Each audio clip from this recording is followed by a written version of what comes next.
3 months ago, my coworker tried to get me fired for financial fraud. He told our manager that I had been secretly moving company money into a fake account.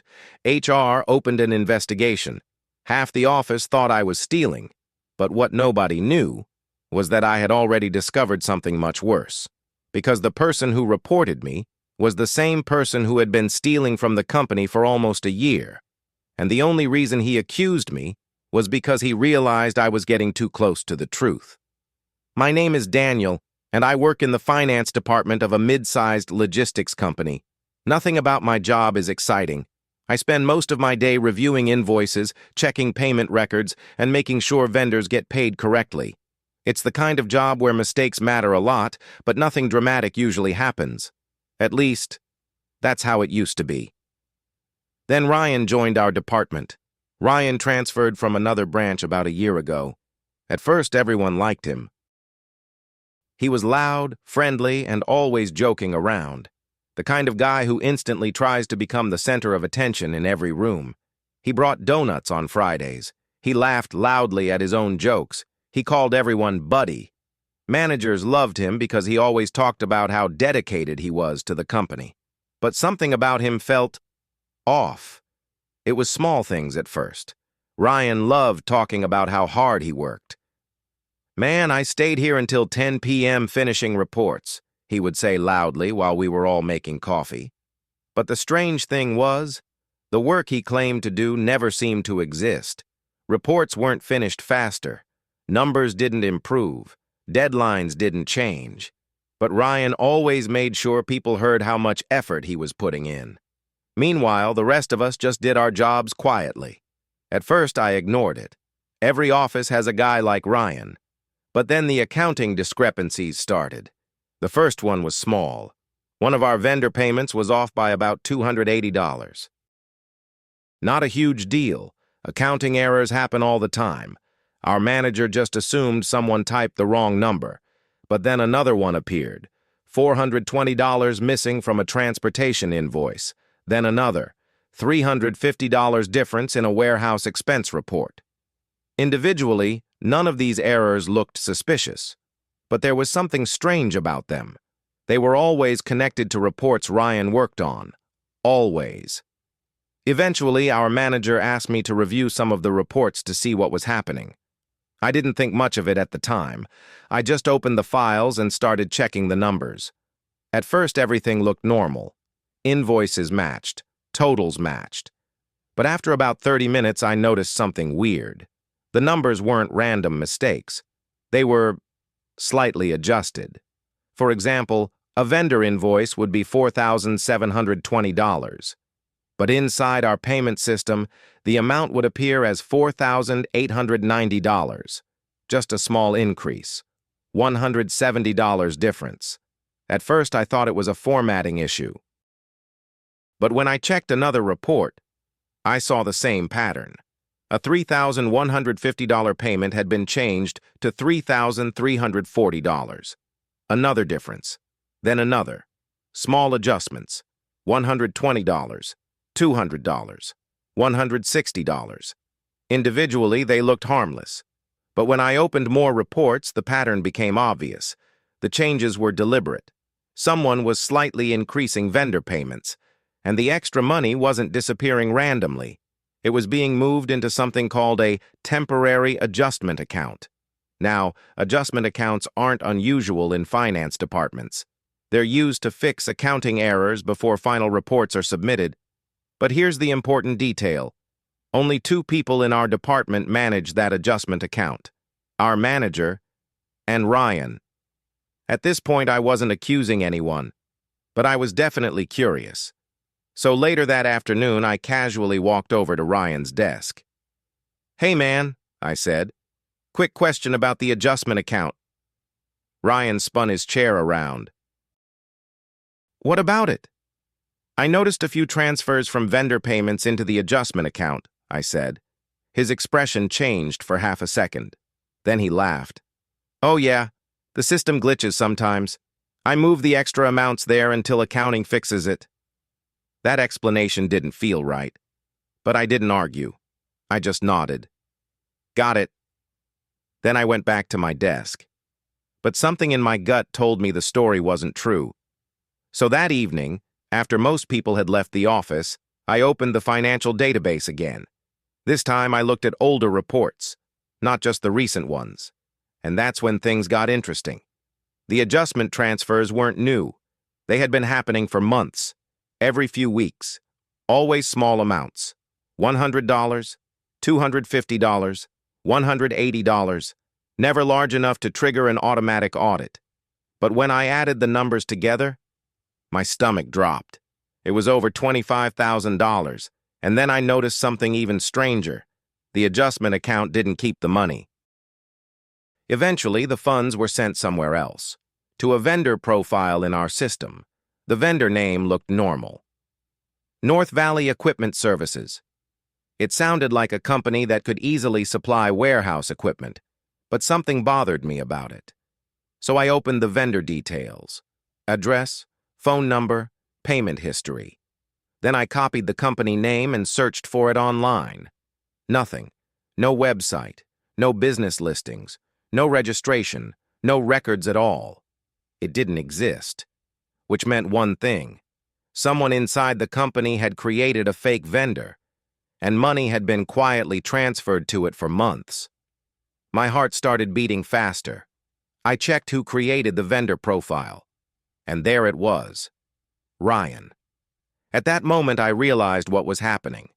Ryan wasn't just adjusting numbers, he was stealing. Small amounts at a time, slowly enough that nobody would notice. It was actually a clever scam. Most companies don't investigate tiny discrepancies. But here's the problem Ryan didn't expect. Finance analysts like me notice patterns. And once you see the pattern, you can't unsee it. At this point, I had two options: report him immediately, or collect more proof first. And honestly, I'm really glad I chose the second option. Because 3 days later, Ryan made a move that almost destroyed my career. One Monday morning, I walked into the office and immediately felt something was wrong.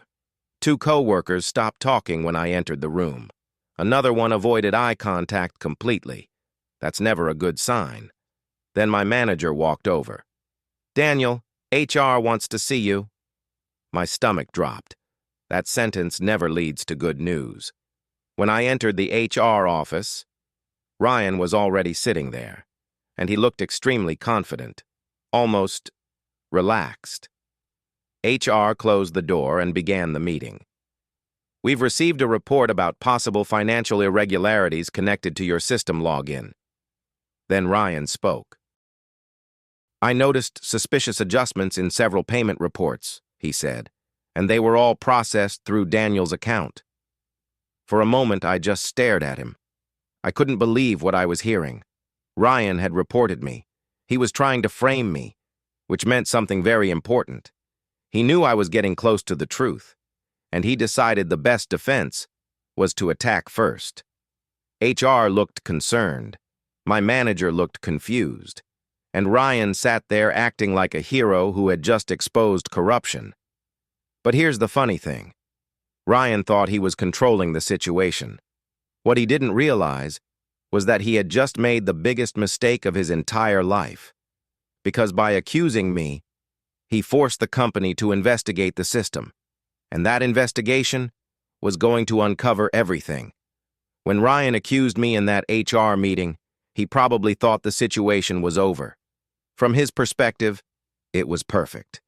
He reported me first. He framed the story.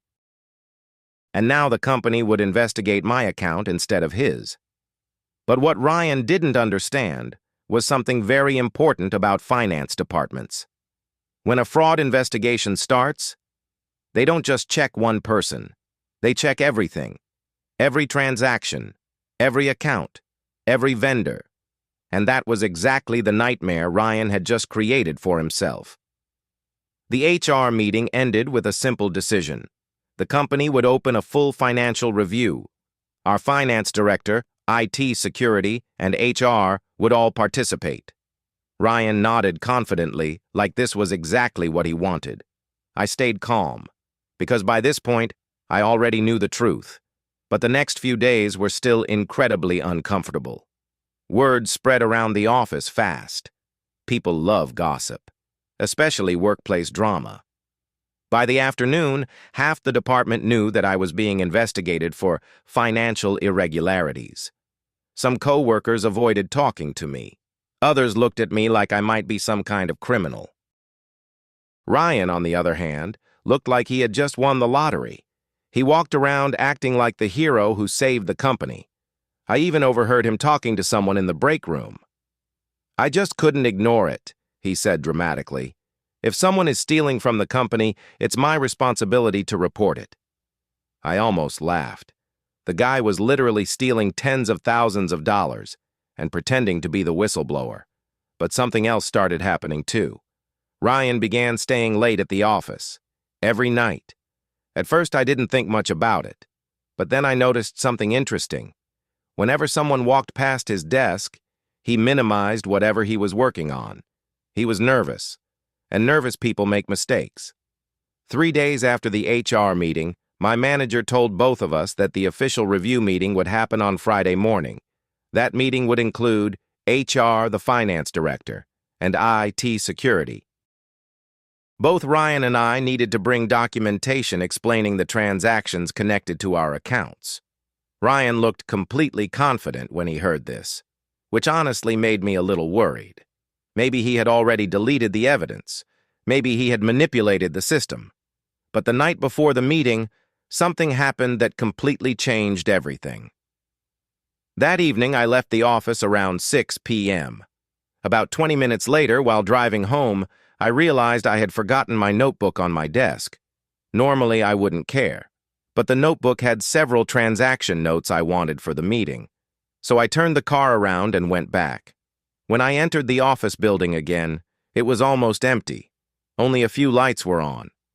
As I walked into the finance department, I immediately noticed someone sitting at a computer. Ryan. He didn't notice me at first. His back was turned toward the hallway, and he was staring intensely at his monitor, typing quickly, clicking through different screens. Something about his posture looked desperate. I stepped closer quietly, and that's when I saw what he was doing. Ryan was editing financial records. Specifically, he was opening old transaction logs and deleting adjustment entries.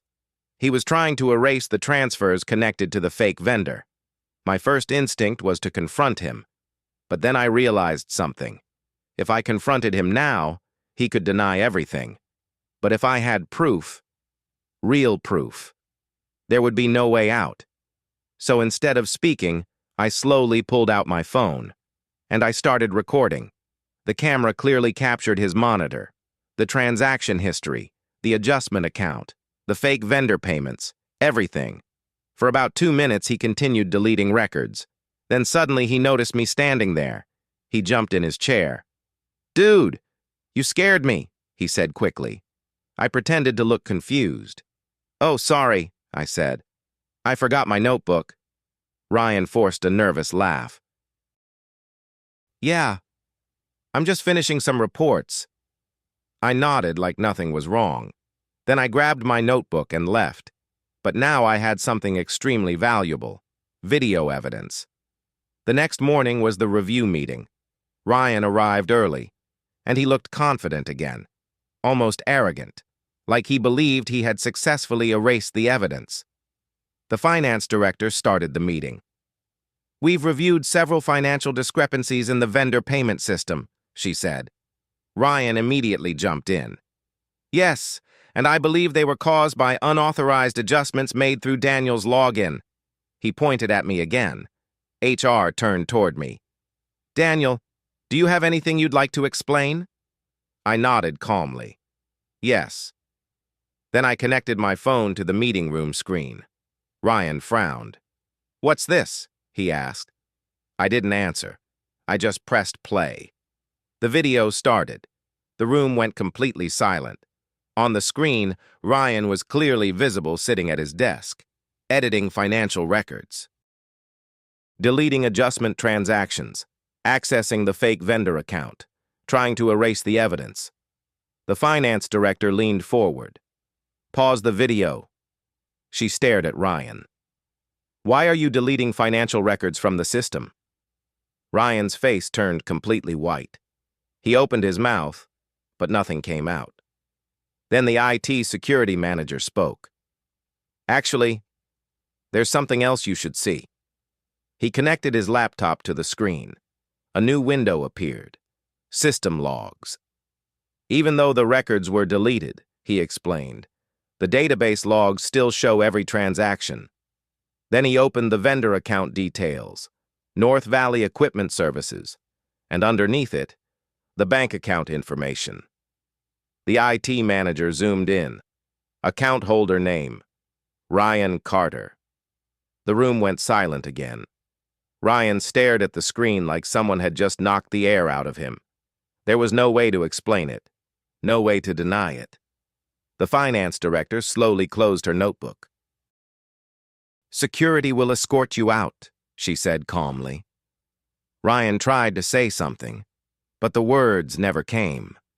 10 minutes later, he was being walked out of the building, and that still wasn't the end. The company launched a full investigation over the next few weeks. They reviewed every transaction Ryan had ever touched. The final number shocked everyone. Ryan had stolen $47,000, slowly, over almost a year. He thought small adjustments would never be noticed. But his biggest mistake wasn't stealing the money. His biggest mistake was trying to frame someone else. Because the moment he accused me, the company had no choice but to investigate everything. And that investigation exposed him completely. About a month later, the company announced the final outcome. Ryan was officially fired. The company filed a criminal fraud case, and most of the stolen money was recovered from his bank account. A few days later, my manager called me into his office. He looked relieved. I owe you an apology, he said.